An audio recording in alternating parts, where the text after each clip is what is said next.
ሰላም እንደምናመሻችሁ ተመልካቾቻችን የዕለቱ ዜናዎች ይዘን ቀርበናል። ዜናዎች በመምራት ማህሌት ጸጋ አብራችሁ ቆያለሁ።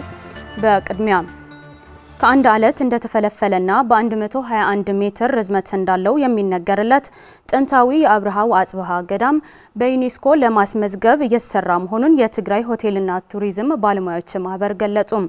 ይህ የተገለጸው ጥንታዊ ገዳም ታሪክና ቅርሱን ተጠብቆ በዩኔስኮ የቅርስ ማህደር እንዲሰፍር መሰራት ያለባቸው ስራዎችን ለመስራት ታሳቢ ባደረገ የውይይት መድረክ ላይ ነው። ለኢየሩሳሌም ገብረመድህን ዘገባ ፉርቱና ገብሩ።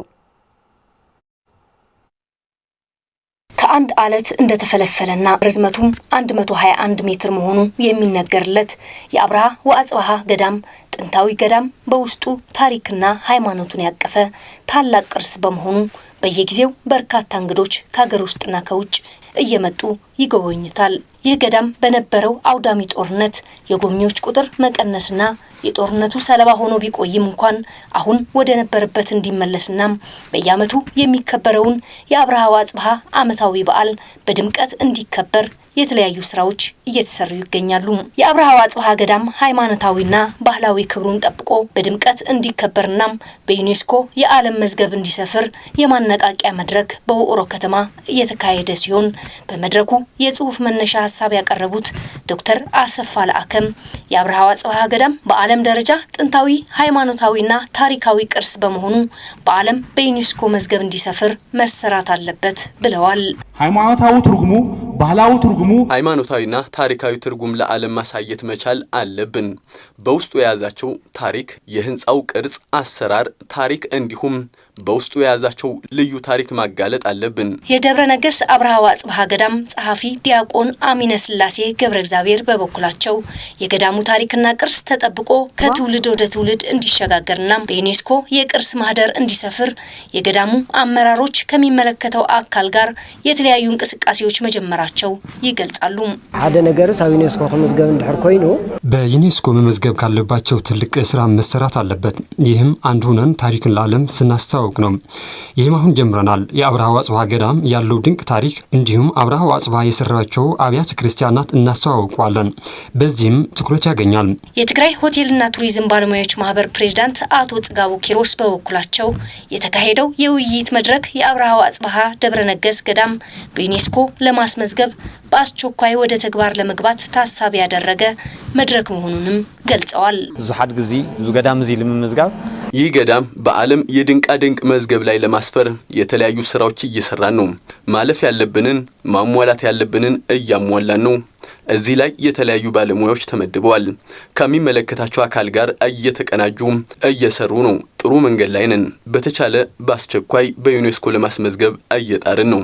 የመድረኩ ተሳታፊዎች በወኩላቸው የአብርሃ ወአጽብሃ ገዳም ከሃይማኖታዊ ይዘቱ ባሻገር የቱሪዝም መስህብ ሆኖ የገቢ ምንጭ እንዲሆን ብሎም በዓለም ድንቃ ድንቅ መስፈርት ለማስመዝገብ ሁሉም የሚመለከተው አካል ሊረባረብ ይገባል ብለዋል። ሂድ እያንዳንዱ የክርስቲያን ተከታይ ገዳሙን በዩኔስኮ ለማስመዝገብ አቅሙን አሟጦ ሊደግፍ ይገባል። ለዝኾነ መንግስትም በዚህ ጉዳይ ላይ ልዩ ትኩረት ሰጥቶ መደገፍ አለበት። የክልተው ላዕሎ አስተዳዳሪ አቶ አስመላሽ ገብረስላሴ በበኩላቸው የነገስት ኢዛናና ሳይዛና ዓመታዊ ክብረ በዓል በሰላማዊ መንገድ እንዲከበርና እንግዶችን ለመቀበል አስፈላጊውን ዝግጅት መደረጉን ይገልጻሉ። ኣብ ልማዓት ኣብ ዕብየት ኣብ ቁጠባው በወረዳችን ልማት ቁጠባና በእድገት ተጠቃሚነት ላይ ይህ ትልቅ እድል በመሆኑ ልንረባረብበት ይገባል። በመሆኑም ሁሉም የአገሩ ተወላጅና ወዳጅ የቻለውን አበርክቶ እንዲፈጽም ነው ጥሪ የምናቀርበው። በደጓ ተንቤን ወረዳ አላሳ ቀበሌ ከ12 ሚሊዮን ብር በላይ የተገነባ የንጹህ መጠጥ ውሃ ፕሮጀክት ተመርቆ ለማህበረሰቡ አገልግሎት መስጠት እንደጀመረ ተገለጸ። ፕሮጀክቱ ከዩኤንዲፒ በተገኘ ድጋፍ መገንባቱንና ከ5000 በላይ ወገኖችን ተጠቃሚ የሚያደርግ የንጹህ መጠጥ ውሃ ፕሮጀክት መሆኑንም ተገልጿል። ለመርሃዊ ተስፋይ ዘገባ ብርቱካን ጌታዬ።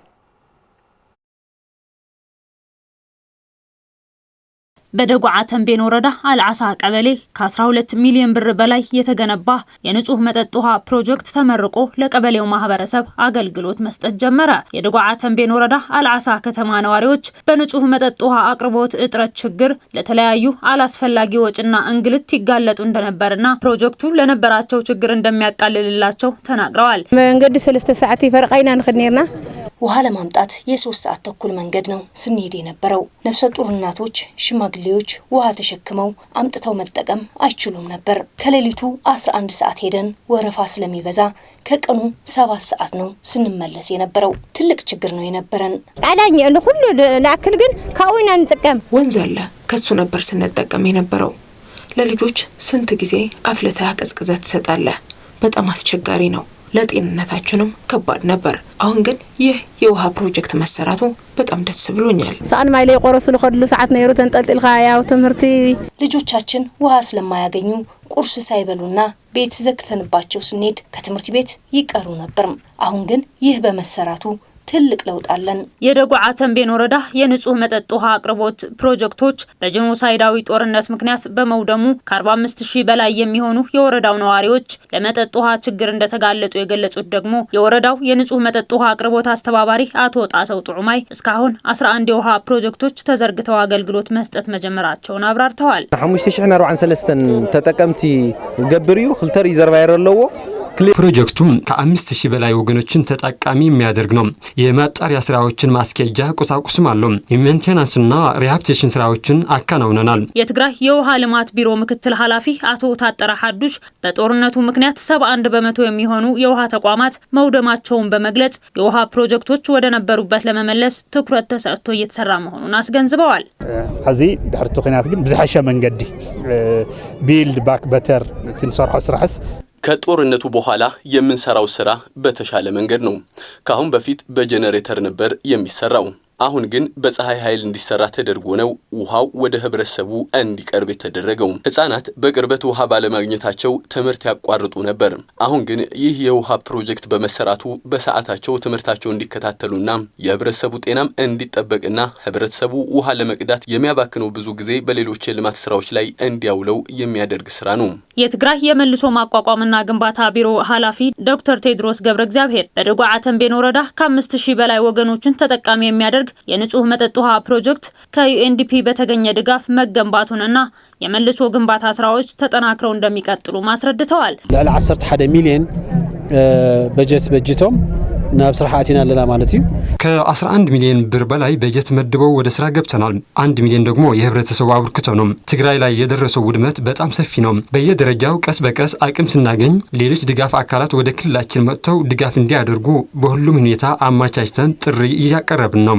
በጄኖሳይዳዊ ጦርነቱ የወደሙን የመሰረተ ልማት ለመጠገን ለመገንባትና ዘላቂ ሰላም ለማረጋገጥ በትኩረት እንደሚሰሩ የገለጹት ደግሞ በኢትዮጵያ የተባበሩት ሀገራት የልማት ፕሮግራም ላይ የሰላምና ድጋፍ ፕሮጀክት አስተባባሪ ዶክተር ሞሴፍ ካንታስ ናቸው።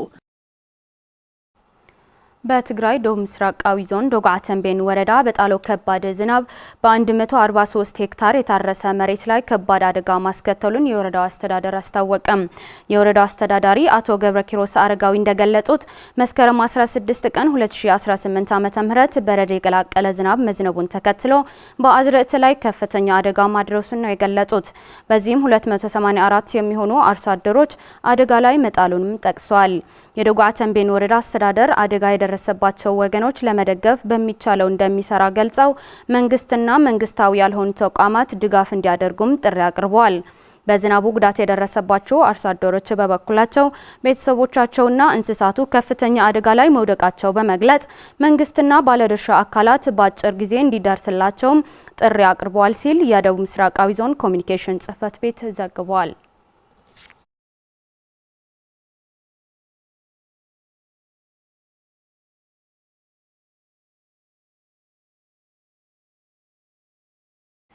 ተቋርጦ የቆየውን የመቀለ ሰቆጣ የትራንስፖርት አገልግሎት ዳግም መጀመሩን የትግራይ መንገድና ትራንስፖርት ቢሮ አስታወቀም።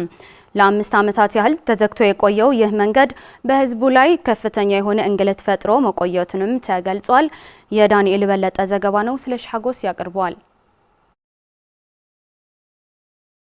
የስልጣኔ ፈርቀዳጅ የሆኑት የትግራይና የአገው ህዝቦች በዘመናት በታሪክ በባህል ፍቅርና አንድነት ተሳስረው የዘለቁ ህዝቦች ናቸው። ታዲያ እነዚህ ህዝቦች 2013 ዓ.ም ላይ በትግራይ በተካሄደው ጄኖሳይዳዊ ጦርነት ምክንያት የትራንስፖርት አገልግሎት መቋረጡን ተከትለው በሁለቱም ህዝቦች ለዘመናት የዘለቀውን መቀራረብ በጦርነት ምክንያት መራራቅን ፈጥሮ ቆይቷል። አሁን ላይ ግን ይህንን ችግር ለመቅረፍና ህዝቡ ዳግም ተገናኝቶ የዘመናት ግንኙነቱን እንዲያጠናክር ተቋርጦ የነበረውን የትራንስፖርት አገልግሎት ዳግም እንዲጀመር የትግራይ መንገድ ትራንስፖርት ቢሮ ከዋግ ኽምራ የትራንስፖርት ጽሕፈት ቤት ጋር በጋራ በመስራት አገልግሎቱ ዳግም መጀመሩን የትግራይ ትራንስፖርት ቢሮ ምክትል ኃላፊ አቶ አባዲ ቡላ ገልጸዋል። የዋግ ኽምራ መንገድ ትራንስፖርት በጠየቁን መሰረት ትራንስፖርቱ ይከፈትልን፣ ህዝቡ መቀሌ ነው የሚታከመው፣ ህዝቡ ገበያው እዛ ቅርብ ካሉ አጎራባች ከተሞች ነው ገበያው የሚያደርገው። ስለዚህ የትግራይ ህዝብም እዛ እየሄደ የሚያደርጋቸው የግብይት ስርዓቶች ስላሉ ትራንስፖርቱ ለሀገሪቱም ለክልሉም ለሁለት ክልል ወሳኝ የሆነ አገልግሎት ስላለው ይጀመርልን ብለው በጠየቁት መሰረት እኛ እንዲፈቀድ አድርገናል። 170 ኪሎ ሜትር ርቀት ያለው የመቀለ ሰቆጣ መንገድ በመደበኛ ትራንስፖርት ህጋዊ የሆነ ታሪፍ መውጣቱንም አቶ አባዲ አክለዋል። ከመቀለ ሰቆጣ ያለው ኪሎ ሜትር 170 ኪሎ ሜትር ነው። ስለዚህ ያ ኪሎ ሜትር ማባዣ አለው። ለኪሎ ሜትር በ2.72 አባዝተን 462 ብር ነው የመጣልን። ከዚህ ሰቆጣ ያለው የትራንስፖርት ታሪፍ ነው ይሄ ስንል ግን እንደሚታወቀው በትግራይ ክልል የነዳጅ እጥረት አለ። ስለዚህ ያ የነዳጅ እጥረት ለማስተካከል ብለን ምንድነው ያደረግነው? በታሪፉ ላይ 70% ጭማሪ አድርገን ነው ህዝቡ እንዲገለገል እያደረግን ያለ ነው።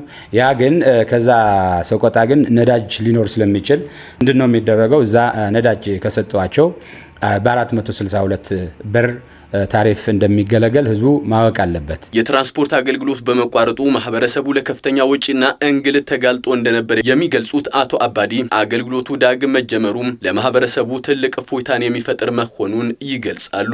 ህዝቡ በጣም ተሰቃይቶ ነበር። በጣም በሚያሳዝን መልኩ ለ3 ከተሞች እና ትናንሽ ቀበሌዎች እየረገጠ እያቋረጠ ነው የሚሄደው። ይህንን ስልህ እስከ 1000 የሚጠጋ ብር እየከፈለ ሰቆጣ ይደርሳል ማለት ነው። ከሰቆጣ ተነስቶ መቀለ የሚመጣው እንደዛው እስከ 1000 የሚጠጋ ብር ለ170 ኪሎ ሜትር እስከ 1000 ብር እየከፈለ ነው እዚህ ይደርስ የነበረው። ዳግም የተጀመረውና ለማህበረሰቡ ትልቅ እፎይታን የፈጠረው የትራንስፖርት አገልግሎት ትግራይ ላይ ባለው የነዳጅ እጥረት እንዳይስተጓጎል ያላቸውን ስጋት የገለጹት አቶ አባዲ ቡላም ይህ እንዳይሆንም የሚመለከታቸው አካላት ያለውን እጥረት እንዲፈቱ ጥሪ አቅርበዋል። ትራንስፖርት ያለ መንገድና ያለ ነዳጅ ምንም ትርጉም የለውም። ትራንስፖርት ፒላርስ ከሚባሉ መንገድና ነዳጅ ናቸው። ተሽከርካሪ በተሻለ መንገድ ነው መንቀሳቀስ የሚችለው። ተሽከርካሪ ያለ ነዳጅ መንቀሳቀስ አይችልም። ስለዚህ እዚሁ ያለው ማስተላልፈው መልእክት አንድ ለፌዴራል መንግስት ነው፣ አንድ እንደገና ለዋግ ኽምራ ዞን ነው። ለዋግ ኽምራ ዞን ማስተላልፈው መልእክት ምንድነው? ይሄ ወንድም ለወንድም ግንኙነት እንዲበረታ ከተፈለገ ጠንካራ ሆኖ እንዲቀጥል ከተፈለገ በእኛ በኩል እንደ ትግራይ ክልል ሁሉም ቁርጠኝነት ወስደናል። ግን የሚያስቸግረን ነገር ምንድነው? ነዳጅ ወደ ትግራይ የሚገባ ነዳጅ የለም። 1-2 ነው የሚገባው በቀን። ከዚህ የሚሄዱ ተሽከርካሪዎች የደርሶ መልስ ነዳጅ እንዲሰጧቸው ለማለት ነው። የደርሶ መልስ ስልህ በ1 ሊትር ስንት ኪሎ ሜትር እንደሚሄድ ስለሚታወቅ እሱን ካልኩሌት አድርገው ለ170 ኪሎ ሜትር ስንት ሊትር እንደሚያስፈልጋቸው ተሽከርካሪዎች ስለሚታወቅ ይህንን ካገዙን ህዝቡ በታሪፍ ይጓዛል ማለት ነው። የትግራይ ጊዜያዊ አስተዳደር ፕሬዝዳንት ሌተናል ጀነራል ታደሰ ወረደ ሁሉንም የሰላም አማራጭ አሟጠን በመጠቀም ችግሮቻችን ከመፍታት ባሻገር ማናችንን ሄደን የምንጀምረው ምንም አይነት ጦርነት የለም ሲሉ በትግራይ የተለያዩ አካባቢዎች በተከበረው የመስቀል በዓል ተገኝተው መልእክታቸው ባስተላለፉት ወቅት ነው። ፕሬዝዳንቱ በስምምነቱ መሰረት የትግራይ ሉዓላዊ ግዛትና የተፈናቀሉ ወገኖች ወደ ቀያቸው በመመለስ በአጠቃላይ በህገ መንግስቱ መሰረት መፈታት ያለባቸው ጉዳዮች ቅድሚያ በመስጠት የፌዴራል መንግስቱ ትኩረት ሰጥቶ የመፍትሄ ሀሳቦችን በማቅረብ ሁሉንም ችግሮች እንዲፈቱ በመቀለ አዲግራትና በኢሮብ ዓሊትና የመስቀል በዓል በመገኘት ጥሪያቸው አስተላልፈዋል። የዚህን ጥንቅር ታደሰ ልጃለም አዘጋጅቶታል። መስቀሉ የ2018 የመስቀል በዓል በተለያዩ ትግራይ ከተሞች በድምቀት ተከብሯል። በመቀለ ጮምዓ ተራራ በመስቀል በዓል ላይ የተገኙት የትግራይ ጊዜያዊ አስተዳደር ፕሬዝዳንት ጀነራል ታደሰ ወረደ በዓሉ ባህላዊና ሃይማኖታዊ ይዘቱን በጠበቀ እንዲከበር ያስታወሱት ፕሬዝዳንቱ በዓሉ ከማክበር ተያይዞ የበርካታ ስራ ፈጣሪዎችና የሀብት ምንጭ በመሆን የግል ኢኮኖሚና አቅም ለማጠናከር እንዲሁም የትግራይን መልሶ ለመገንባት ትልቅ አስተዋጽኦ ይኖረዋል ሲሉም ባስተላለፉት መልእክት አክለዋል። በትግራይ በኩል ምንም አይነት የሚጀመር ጦርነት እንደሌለ በበዓሉ የእንኳን አደረሳችሁ መልእክታቸው ተከትሎ የገለጹት ፕሬዝዳንቱ በፌደራል ደረጃ ከትግራይ ጋር ዳግም ወደ ጦርነት የሚያስገባ ምንም አይነት ምክንያትና አጀንዳ እንደሌለ ማዕከላዊ መንግስቱ በመገንዘብ የትግራይ ህዝብ ጥያቄ በህገ መንግስቱ መሰረት መፍታት ያለባቸው ጉዳዮች ቅድሚያ በመስጠት ሊሰሩ እንደሚገባም አስገንዝበዋል። ተማዛበልትና ናመረበቶም አይተመለሱን ሉዓላዊ ወሰናት ትግራይ አይተመለሰን ኮታስ ህገ መንግስት ሀገር መሰረት የዘንድሮ የመስቀል በዓል ስናከብር የፕሪቶሪያው ስምምነት ከተፈረመ በኋላ እንኳ 3 ዓመታት ሞልቶታል። አሁንም አንጻራዊ ሰላም ቢኖርም እንኳ ፖለቲካዊ ልዩነቶችና ያሉንን ጥያቄዎች በሰላም ለመፍታት ከፌደራል መንግስት ጋር ተቀራርበን መስራት ያስፈልጋል። የተፈረመው የፕሪቶሪያ ስምምነት ሙሉ በሙሉ ባልተተገበረበትና ህገ መንግስታዊ መሰረት ባደረጉ ጥያቄዎች ባልተመለሱበት ሁኔታ ላይ ሆነን ነው ይህንን በዓል እያከበረን ያለ ነው። እጃችን ላይ ያለው የሰላም እድል ሙሉ በሙሉ በመጠቀም አሁንም ሰላማዊና ፖለቲካዊ ንግግሮች በማድረግ ያልተዘጋውን የፖለቲካ ድርድር በመጠቀም ለሰላም ቅድሚያ በመስጠት ከፌደራል መንግስት ጋር በጠረጴዛ ዙሪያ ለመፍታት በትኩረት መስራት ያስፈልጋል። በትግራይ በኩል የሚጀመር ምንም አይነት ጦርነት እንደሌለ በዚህ አጋጣሚ ልገልጽላችሁ እወዳለሁ። ህዝባችንም ከስጋትና ፍርሃት ነፃ ወጥቶ ዕለታዊ እንቅስቃሴውን እንዲያከናውን በዚህ አጋጣሚ መግለጽ እወዳለሁ። በፌደራል መንግስት በኩልም ወደ ትግራይ ዳግም ወደ ጦርነት የሚያስገባ ምንም አይነት ምክንያትና አጀንዳ ስለሌለው ይህንን ግምት ውስጥ በማስገባት የትግራይ ህዝብ ጥያቄዎች በህገ መንግስት መሰረት ብሎም ያሉ ችግሮች በመወያየትና በመነጋገር በሰላማዊ መንገድ እንዲፈቱ የፌደራል መንግስት በህገ መንግስቱ መሰረት ጉዳዩን በትኩረት በማየት አስቸኳይ መፍትሄ እንዲያደርግ ጥሬን አቀርባለሁ። በበዓልና ዘሊልና ንጅምሮን እናቶን ኩናት ከም ዘይህሉ በተመሳሳይ በአድግራት ከተማ በመስቀል በዓል ላይ በክብር እንግዳነት የተገኙት የትግራይ ጊዜያዊ አስተዳደር ፕሬዝዳንት ጀነራል ታደሰ ወረደ የትግራይ ህገ መንግስታዊ ጥያቄዎችን ለመፍታት መዘግየቶች ቢኖሩም አሁንም ያለውን የሰላም አማራጭ በመጠቀም ሰላማዊና ፖለቲካዊ መፍትሄ እንዲመጣ ግፊት ማድረግ እንደሚያስፈልግ በመግለጽ የፌደራል መንግስት የትግራይ ህዝብ የሰላም ፍላጎት በመረዳት የትግራይ ጥያቄዎች እንዲፈቱ ጠይቀዋል። የተፈናቀሉ ዜጎች እንዲመለሱና የትግራይ ሉዓላዊ ግዛት ተከብሮ በዓላቱ በነጻነት እንዲከበር በህገ መንግስቱ መሰረት የፌደራል መንግስት የመፍትሄ ሀሳቦች ሊያቀርብ ይገባል ሲሉ በተደጋጋሚ ሲጠይቁ እንደመጡ ገልጸዋል። ኩናት ደው አቢሉ ናይ ኩናት ምክንያታትን ሳዕቤናትን በሰላማውን ፖለቲካውን መገድን ክፍትሕ ዕድል ዝፈጠረ ስምምዕ ፕሪቶሪያ እንሆ። በአዲግራት ከተማ የመስቀል በዓል በየዓመቱ በድምቀት የሚከበር በዓል ነው። ይህ የመስቀል በዓል ከሃይማኖታዊ ስነ ስርዓቱ ውጭ እንደ ህዝብ የሚያስተሳስርና የሚያዛምድ በዓልም ጭምር ነው። ይህ በዓል በመላው ትግራይ በታላቅ ድምቀት ቢከበርም ህዝቡ ከፕሪቶሪያ ስምምነት በኋላ ቢሆንም በተፈጠረው ጦርነትና ችግር ሳቢያ ያለ ፍርሃት ሊያከብረው አልቻለም። የ2018 ዓመተ ምህረት የመስቀል በዓል ስናከብርም ተፈናቃዮች ወደ ቀያቸው ባልተመለሱበት የትግራይ ሉዓላዊ ግዛት ባልተከበረበትና ባልተረጋገጠበት ሁኔታ ሆነን ነው በዓሉን እያከበረን ያለ ነው። ስለዚህ አሁንም የትግራይ ህዝብ ጥያቄዎች በህገ መንግስቱ መሰረት ሊፈታ የሚችልና የሚገባ ሆኖ ያለ የፌደራል መንግስት ለመፍታት ያለው ፍላጎትና ዝግጁነት ጥያቄ ውስጥ የሚያስገባ ሆኗል። አመራሩ መፈተንና ማለፍ ያለበት ጦርነት በማስቀረት የሰላም አማራጮችን ሙሉ በሙሉ በመጠቀም ያለ ጦርነት ዓላማውን ማሳካት ሲችል ነው። በትግራይ ህገ መንግስታዊ ጥያቄዎችን ለመፍታት መዘግየቶች ቢኖሩም አሁንም ያለውን የሰላም አማራጭ በመጠቀም ሰላማዊ ፖለቲካዊ መፍትሄ እንዲመጣ ግፊት ማድረግ ያስፈልጋል። የፌደራል መንግስት የትግራይን ሰላም በቅርበት በመረዳት የትግራይን ጥያቄና ችግር እንዲፈታ እንጠይቃለን። በዚህ 2018 የመስቀል በዓል ምክንያት በማድረግ በኢሮብ ወረዳ ጭምር ተገኝተው ተገኝተው ከህዝቡ ጋር ለመወያየትና ለመጎብኘት አይታና ከተማ የገቡት ፕሬዝዳንቱ በአካባቢው ህዝብ ደማቅ አቀባበል አድርገውላቸዋል። ፕሬዝዳንት ጀነራል ታደሰ ወረደ በኢሮብ ወረዳ የአሊቴና ከተማ ህዝብ ተወካዮች ጋር የተወያዩ ሲሆን በህዝባዊ ውይይቱ ወቅት ካነሷቸው ነጥቦች መካከል ሰላም የትግራይ ህዝብ ቀዳሚ ምርጫ ነውና ህዝብ የበለጠ ሰላም ይፈልጋል፣ በተለይም የኢሮብ ህዝብ የትግራይ ህዝብ አንድነት ለማጠናከር ትልቅ ሚና ተጫውቷል ሲሉም ፕሬዝዳንቱ በመድረኩ አስታውሰዋል። የኢሮብ ህዝብ ህልውና ለማስጠበቅና የተፈናቀሉ ዜጎች ወደ ቀያቸው ለመመለስ ሁሉም የትግራይ ተወላጆች ተባብረው ሊሰሩ ይገባል ሲሉም ጥሪያቸውን አቅርበዋል። እንዲሁም የኢሮብ ህዝብ ሰላሙና ህልውናውን ለማረጋገጥ ከፌዴራል መንግስት ጋር በጋራ እንደሚሰራም የተናገሩት ፕሬዝዳንቱ የኢሮብ ህዝብ የትግራይ ህዝብ አንድነት ለማጠናከር ትልቅ ሚና እንዳለውም ፕሬዝዳንት ጀነራል ታደሰ ወረደም አክለዋል። ኢሮብ ብሔረሰብ ዝፍጠር ዘሎ ናይ ህልውና ችግር አጻነት ናይ ምርጋት ችግር የኢሮብ ህዝብ ህልውና ለማስጠበቅና የተፈናቀሉ ዜጎች ወደ ቀያቸው ለመመለስ ሁላችንም ተባብረን ልንሰራ ይገባል። የኢሮብ ችግር፣ የኢሮብ የማንነት ጥያቄ፣ የኢሮብ የህልውና አደጋና ያሉ ሌሎች ችግሮች ለኢሮብ ህዝብ ብቻ የሚተው ስላልሆነም የሁሉም የትግራይ ተወላጆች ኃላፊነት ሊሆን ይገባል። ለሰላም ቅድሚያ በመስጠት የሚቻለንን ሁሉ ለማድረግ ዝግጁ ነን። ሰላማዊ የሆነ ውይይት ያስፈልገናል። የኢሮብ ህዝብ ያለበት አዋሳኝ አካባቢ ስለሆነም ከሁሉም ጋር በሰላማዊ መንገድ በመወያየት ያሉ ጥያቄዎች እንዲፈቱ እንሰራለን። የኢሮብ ህዝብ እንደ ህዝብ ማንነቱ የሚቀጥልበትና የሚከበርበት ህልውናው የሚረጋገጥበት ሁኔታ ለማመቻቸትና ለመፍጠር የሚያስፈልገውን ሁሉ ለማድረግ ዝግጁ ነን።